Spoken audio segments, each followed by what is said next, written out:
إن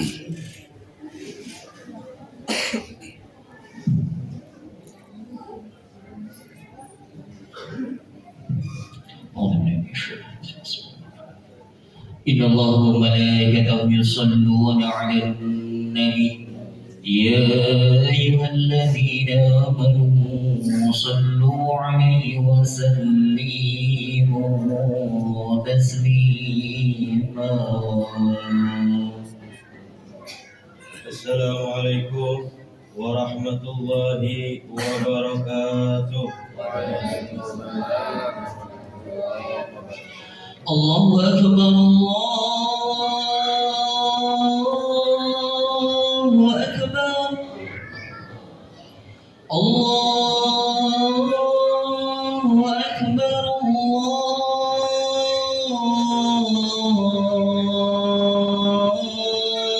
الله أكبر.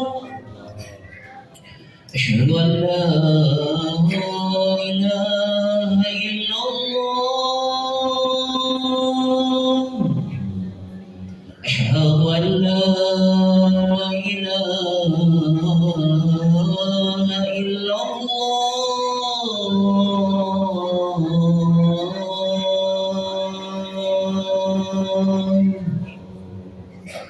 أشهد أن محمد رسول الله.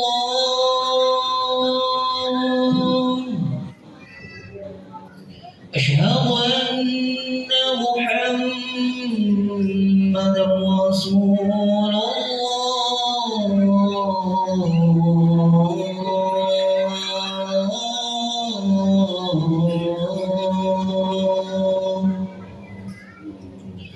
حي على الصلاة.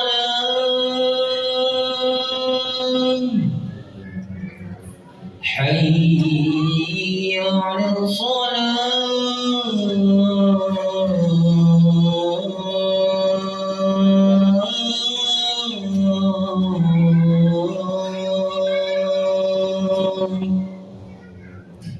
حي على الفلاح.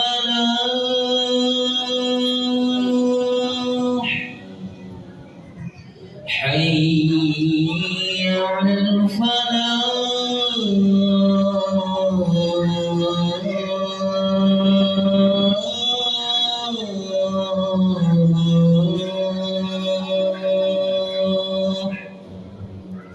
الله أكبر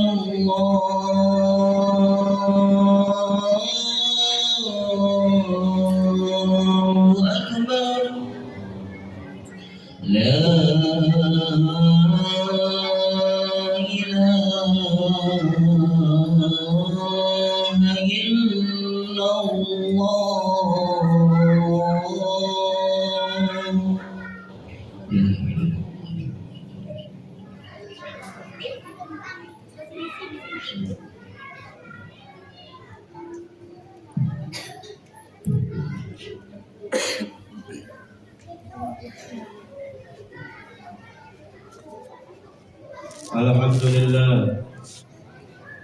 الحمد لله الذي أنار جميع الوجود بمولد سيد الأنام.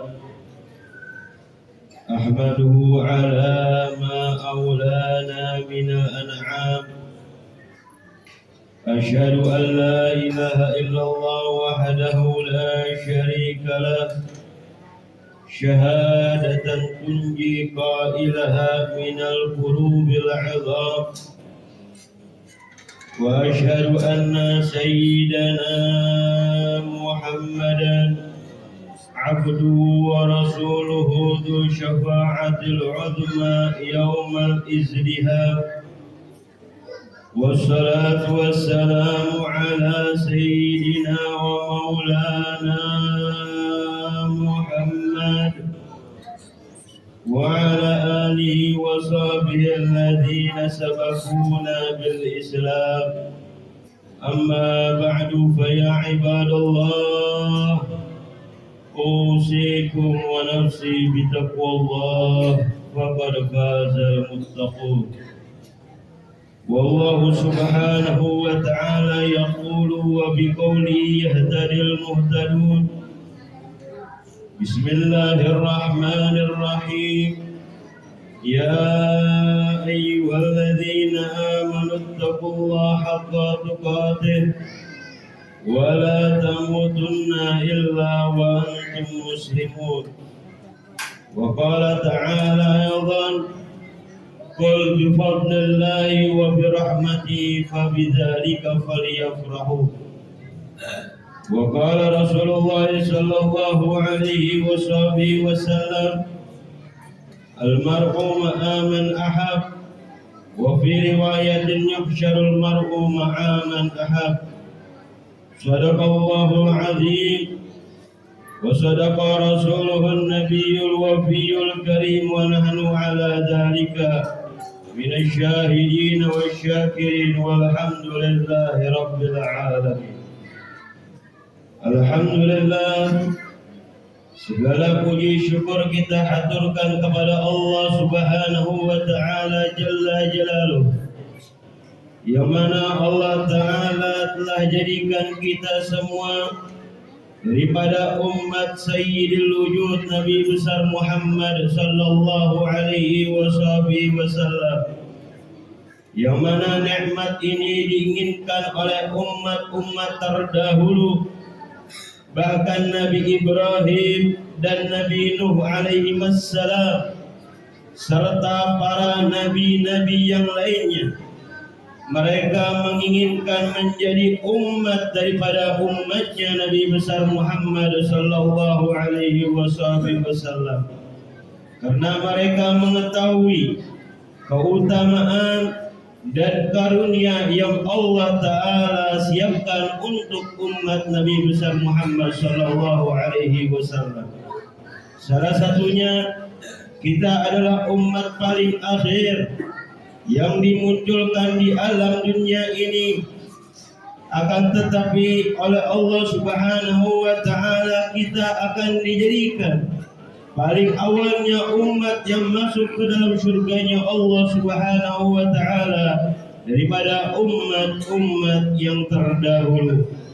Dengan sebab itu kita wajib bersyukur kepada Allah Subhanahu wa Ta'ala dengan cara cinta kepada nabinya, yaitu Nabi Agung Nabi besar Muhammad sallallahu alaihi wasallam.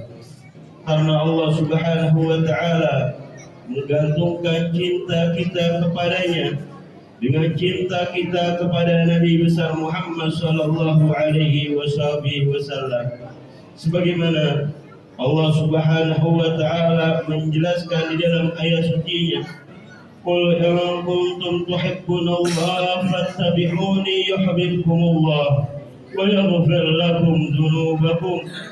Yang artinya, katakanlah wahai asyrafar rasul kepada umatmu, apabila kalian mengaku cinta kepada Allah Subhanahu wa Ta'ala, maka ikutilah aku Nabi besar Muhammad.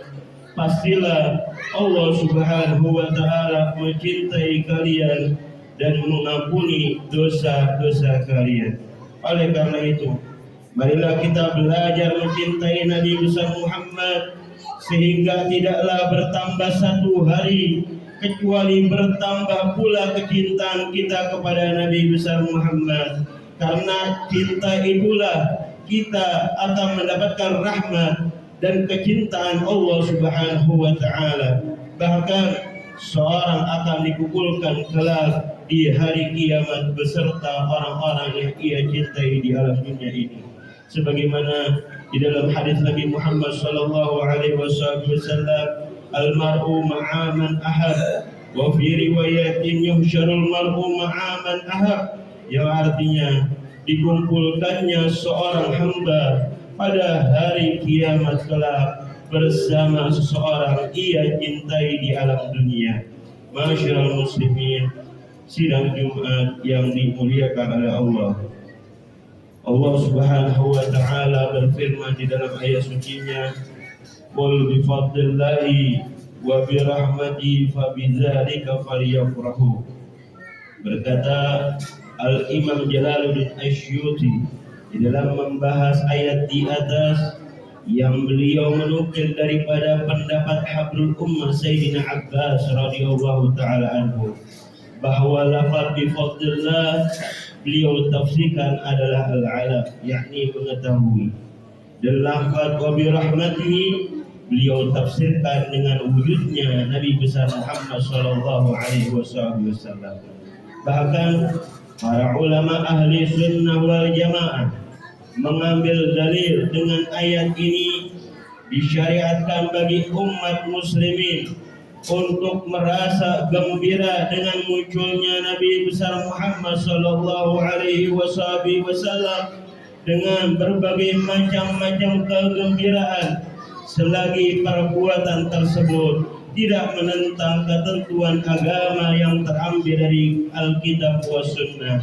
Hal ini sebagai bukti rasa syukur dengan nikmat dan rahmat yang telah dituangkan kepada kita semua.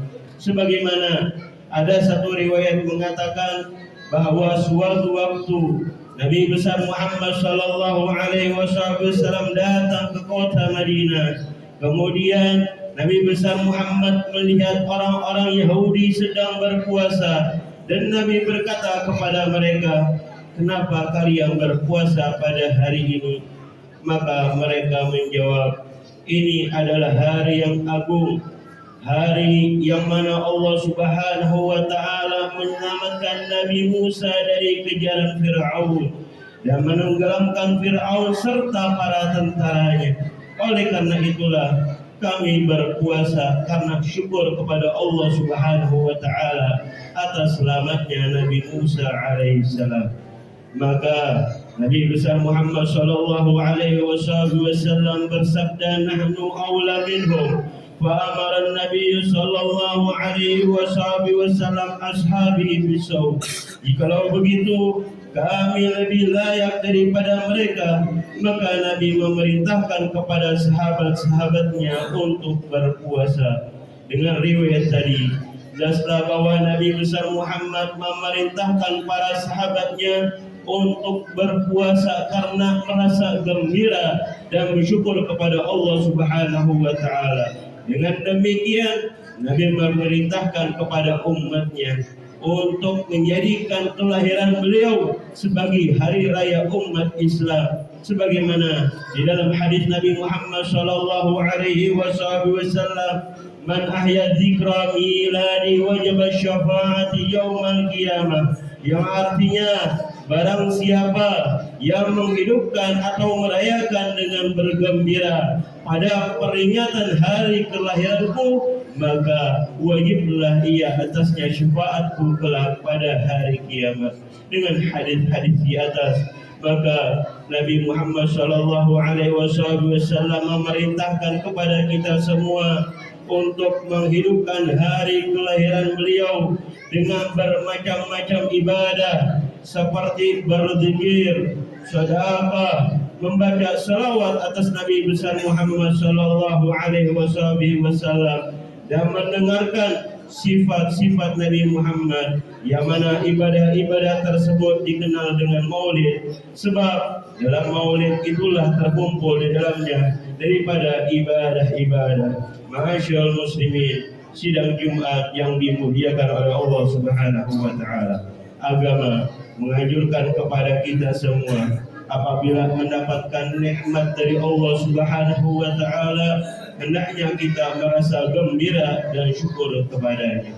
Sedangkan lahirnya Nabi besar Muhammad sallallahu alaihi wasallam di dunia ini merupakan suatu nikmat dan karunia yang paling besar yang diberikan kepada hamba-hambanya. Maka oleh karena itu seyogianya, bahkan sewajibnya bagi umat Rasulullah untuk bergembira atas diutusnya Nabi besar Muhammad sallallahu alaihi wasallam sebagai nabi kita semua.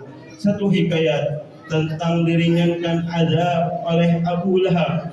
Untuk Abu Lahab, pada malam itu sewaktu budaknya yang bernama Thulaibah memberi kabar kepada Abu Lahab dengan berita bahwa telah dilahirkannya Nabi besar Muhammad sallallahu alaihi wasallam. Seketika itu Abu Lahab langsung memerdekakan budaknya yang bernama Thuwaibah al-Islamiyah karena gembira dengan mendengar kabar keponakannya telah lahir. Maka dengan sebab itu, sebab gembiranya Abu Lahab itu, Allah Subhanahu wa taala mengangkat atau meringankan azabnya pada setiap hari Senin. Dan diriwayatkan juga dari Sayyidina Abbas bin Abdul Muttalib, beliau bermimpi setelah meninggalnya Abu Lahab. Kemudian Sayyidina Abbas bertanya tentang keadaannya. Maka menjawablah Abu Lahab di dalam mimpi tersebut, aku tidak menemui kebaikan atau suatu nikmat setelah meninggalku ini, kecuali aku diberi minum dengan keluarnya susu dari jari jemariku, karena sebab memerdekakannya aku kepada budakku yang bernama Thuwaibah, serta diringankan azabku setiap hari Senin. Ini adalah seorang yang telah dinas oleh Allah Subhanahu wa taala, orang celaka, akan tetapi mendapatkan keringanan azab dari Allah Subhanahu wa taala setiap hari Senin karena sebab merasa gembira atas lahirnya Nabi besar Muhammad sallallahu alaihi wasallam. Semoga kita dijadikan oleh Allah Subhanahu wa taala daripada orang-orang yang cinta, ta'zim dan bersyukur dengan di atasnya Nabi, dengan diutusnya Nabi besar Muhammad sallallahu alaihi wasallam, sehingga kita mendapatkan syafaat dari Nabi besar Muhammad serta dikumpulkan bersama Nabi Muhammad sallallahu alaihi wasallam di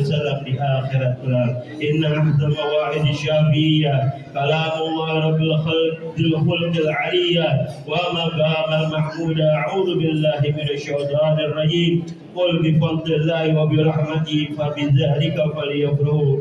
Barakallahu li wa lakum wa nafa'ani wa iyyakum bima fihi minal ayati wa dzikril hakim wa taqabbala minni wa minkum tilawatahu innahu huwas samiul alim. Aqulu qawli hadza fa astaghfirullaha li wa lakum wa lisa'il muslimin wal muslimat wal mu'minin wal mu'minat فاستغفروه إنه هو الغفور الرحيم.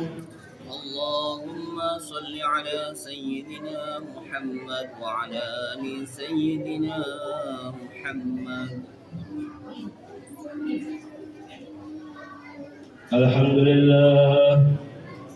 الحمد لله على نعمه وشكر على توفيقه وامتنانه. أشهد أن لا إله إلا الله وحده لا شريك له تعظيما لشأنه، وأشهد أن سيدنا محمدا عبده ورسوله الهادي إلى رضوانه.